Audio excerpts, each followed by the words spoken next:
వీరులకు వంగి వంగి సలాం చేసినప్పుడు ఏమైంది మీ బ్రిటిష్ సామ్రాజ్యం?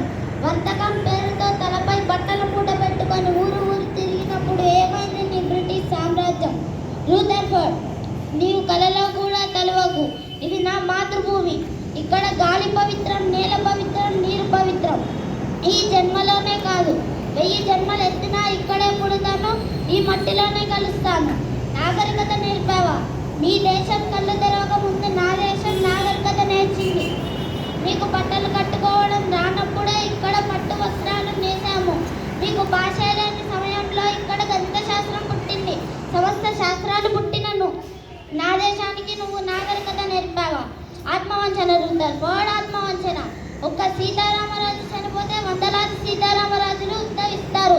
ఒక్కొక్కరు ఒక్కొక్క విప్లవ వీరులై బ్రిటిష్ సామ్రాజ్య పునాదులను కొల్లగొడతా. ఈ సీతారామరాజు ఒక వ్యక్తి కాదు, సమూహ శక్తి, సంగ్రామ భేరి, స్వతంత్ర నినాదం, విప్లవ మారుతం.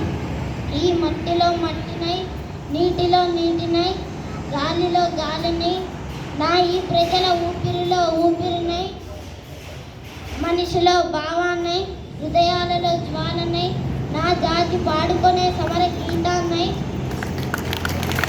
సామ్రాజ్యవాద శక్తులను గెలుచుకొని స్వతంత్ర భారత జయకేతనంగా నిలుస్తాను. అక్కడ కాదురా, ఇక్కడ ఇక్కడ కాల్చు. వందే మాతరం, వందే మాతరం, వందే మాతరం.